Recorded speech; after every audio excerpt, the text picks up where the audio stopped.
Welcome back to Where You Live with Gene and Tony. And this hour is brought to you by Extreme Exteriors. And, of course, we are broadcasting, as always, from the Concierge Landscape Studios. And when it comes to landscaping and a grounds crew that you need for your multifamily property, there is no other company like Concierge Landscape. These are people that are very proactive. They are always looking ahead. Mm-hmm. And one of the things that I appreciate, they are good at communication.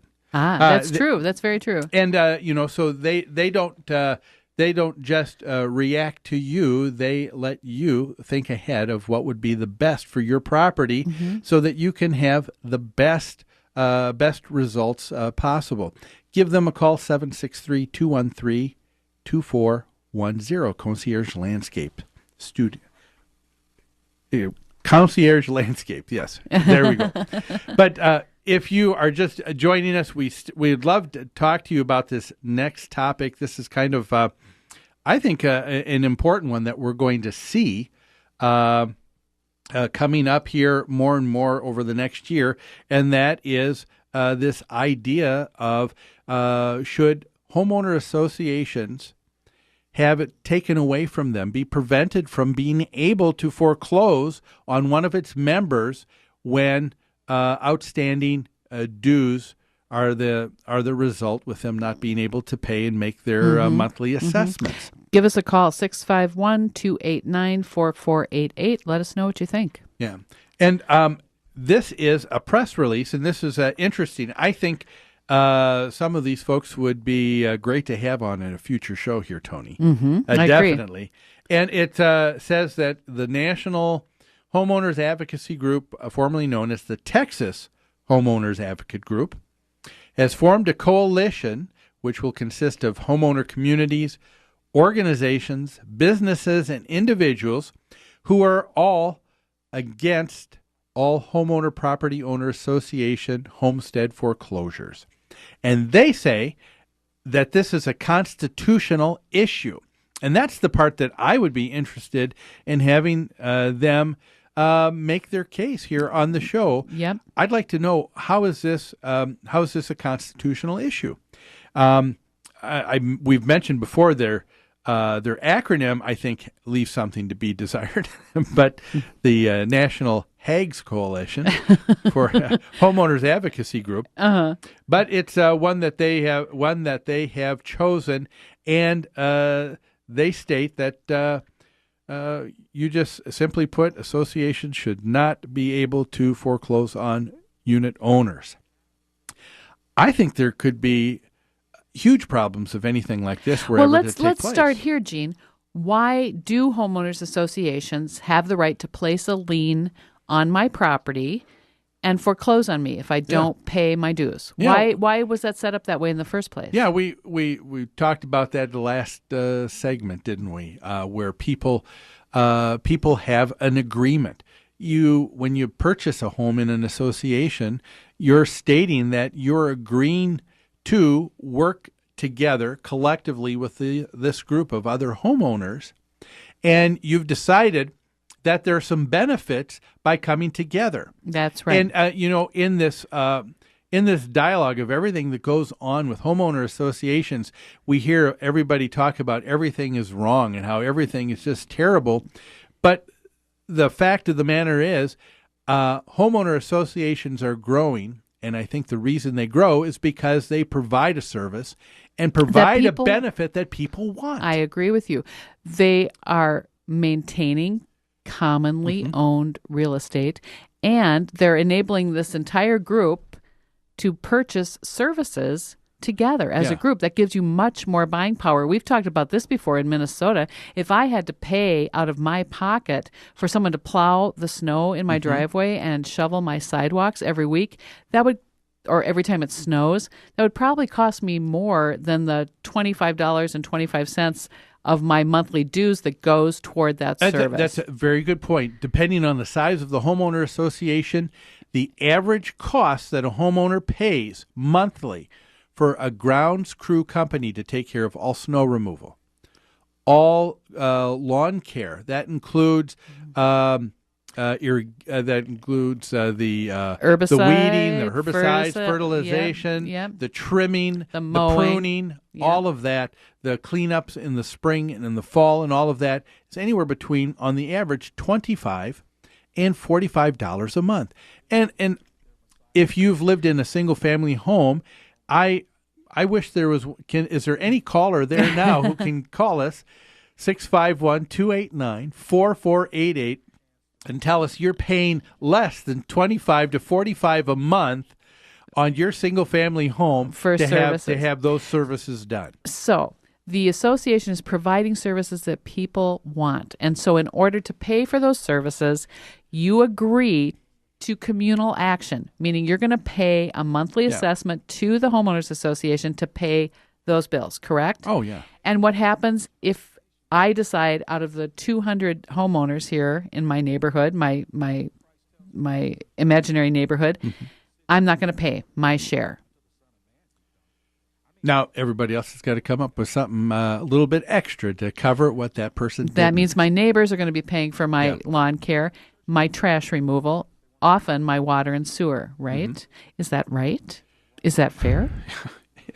You know, those are the questions that we need to ask the people in this organization. So because of that, homeowners associations are given the right to place a lien on my property if I don't pay my dues, and if it goes to the nth degree, they can foreclose on my property. That's the basis of this, of the whole thing. We'd love to hear from the rest of you. What do you think should be done? How should an HOA take care of making sure that there's enough money to pay all the bills when a number of people aren't paying or can't pay?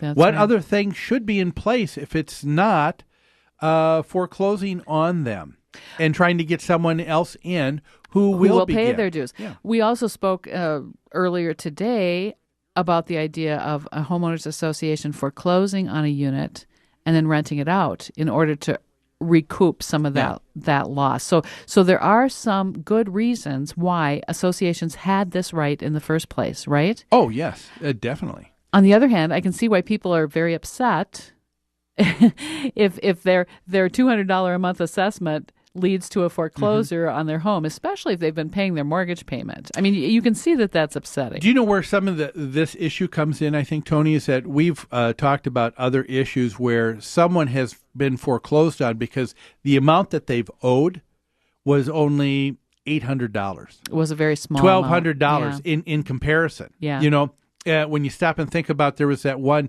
National Guard member. Yes. They had that $300,000 plus dollar home paid for free and clear, and that $800 due was not 1 year but 2 years worth of dues for that association. Yeah. And after 2 years of trying to contact them by mail, every means possible, that they still didn't pay.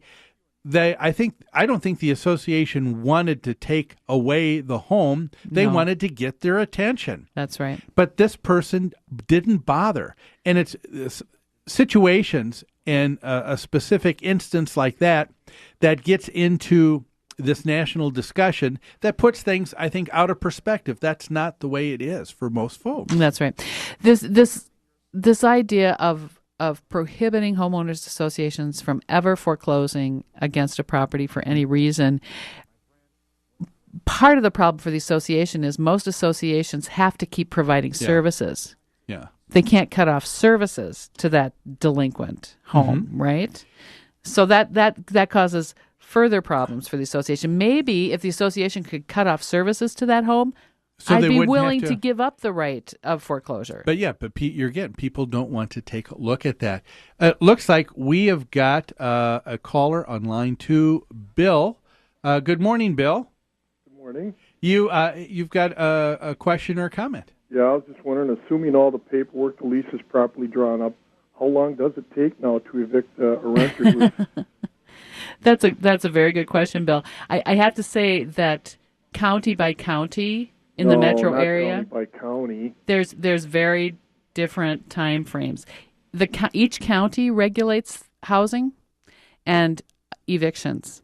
So Hennepin County and Ramsey County, you can usually get in and out of court within a couple weeks. But if you get out to some of the suburbs where the courts are smaller, they may not even have a housing court. The family court may handle evictions, or a referee may handle evictions. It might take longer. Well, let's. Thanks for Did calling. that answer your question, Bill? Yeah, thanks. All right. Thanks for calling. Getting back to where we were here with this situation with an association. This is foreclosure. I guess would be the